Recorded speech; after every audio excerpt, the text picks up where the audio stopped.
Hello, dear listeners. It's me, Vincent C. Davis, the creator of our favorite show, Out of the Ashes. I wanted to take a moment to share something special with you all. As you know, Out of the Ashes has finished its second season, and I have been hard at work to continue bringing you more content. What you just heard was the first of the Watchtower series, a series of mini-sodes that are first-hand accounts from the people in the network Jake started to share information. They're known as Watchers. You're going to hear them share the information with the network our beloved Watchtower has built. These spooky stories will bring an even deeper glimpse into the fantastical world we've created, filled with mystery, magic, and survival.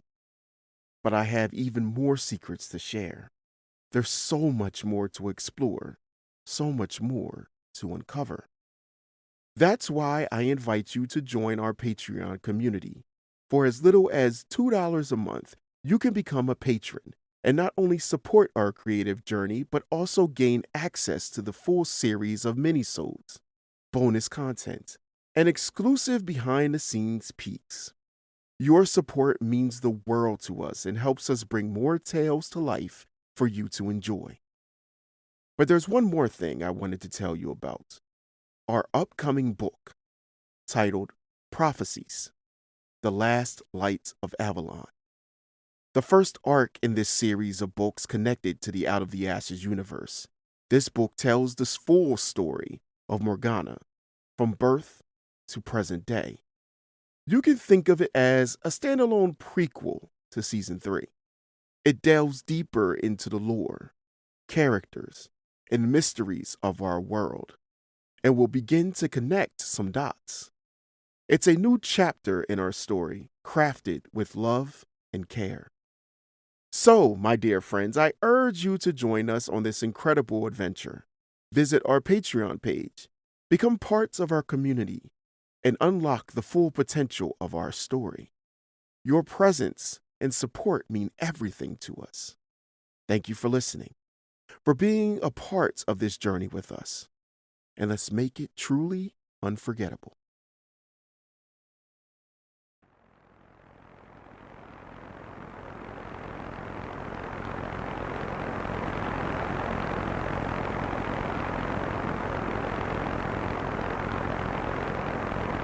Watchtower, this is Echo 1. Do you copy? Watchtower, this is Echo 1. Do you copy?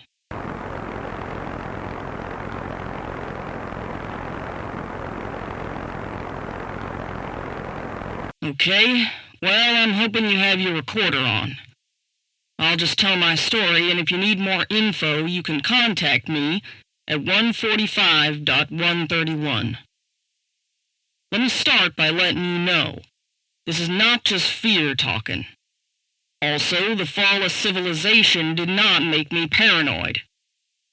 In the Appalachian Mountains, fear is something you learn to live with. It settles in the hollows. It rolls through the trees. It doesn't mean anything by itself, but I say all this to let you know that I didn't grow up afraid of the woods, or the dark. I've hiked these ridgelines since I could walk. My granddad used to say the mountains breathe, that the wind through the hemlocks was just the earth sighing. I believed him.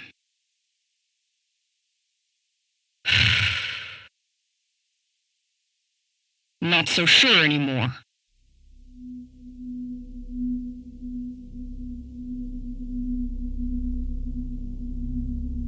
Last night was the kind of night where the air tasted of copper, and every step on fallen leaves sounded like you were breaking bones. I wasn't out there for adventure. I was looking for my dog. He'd bolted after something, wouldn't come when I called. That should have been my first warning. Because the woods were quiet. Not normal quiet. Not crickets paused because they heard you quiet. I mean hollow. Like someone had scooped the sound out of the world and left only the shape of it behind. There was no wind, no owls, not even the small chirp of the insects. Just my breathing. I remember thinking how wrong it felt. Like walking into a church and finding the pews gone. I kept calling for my dog.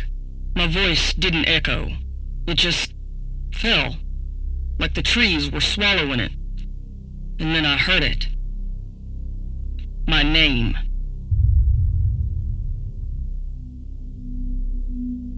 Soft, almost curious. Now, I live alone. Ever since the fall, there haven't been many people around here. I get it.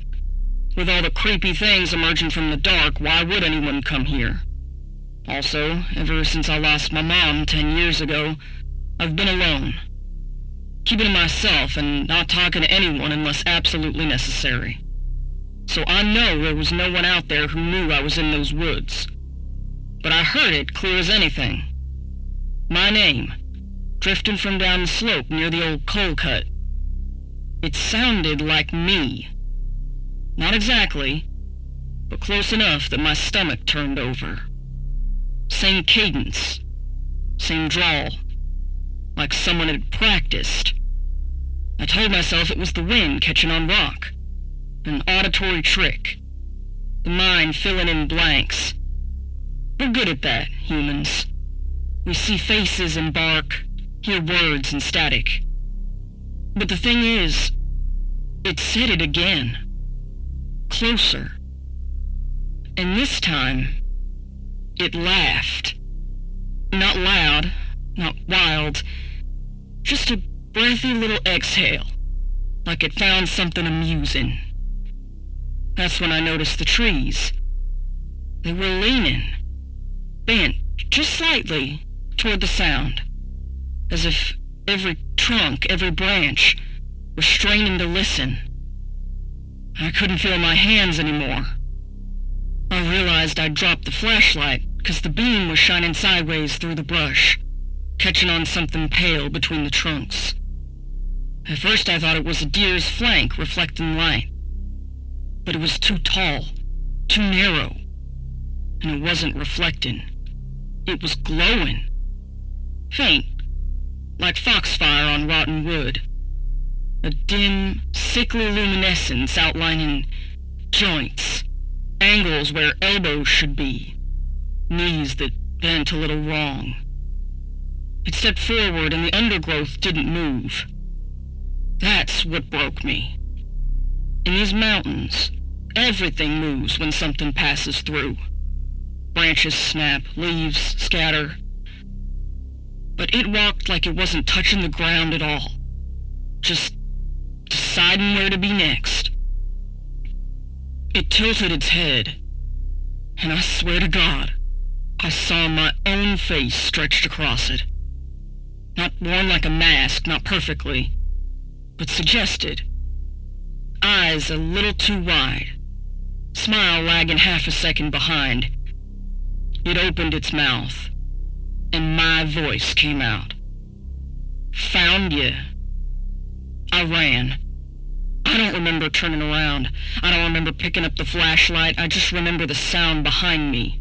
Not footsteps, not pursuit. Just that same soft, curious laughter, pacing me without ever getting closer or farther away. Like it didn't need to hurry. The silence followed me all the way to the tree line near my house, and when I burst out of the woods, sound crashed back in all at once. Crickets, wind, the owls. Normal. My dog was sitting on the porch, calm, clean, watching the trees. He hasn't gone back into the woods since. Neither have I.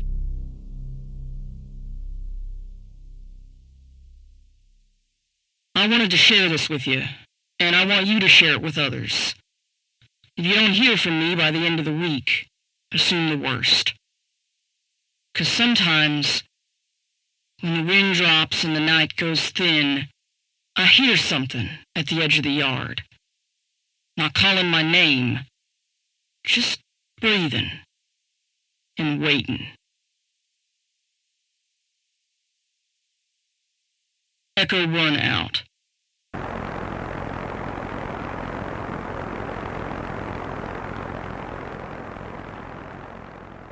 A special thank you to Ray Lundberg for providing the voice of Echo 1.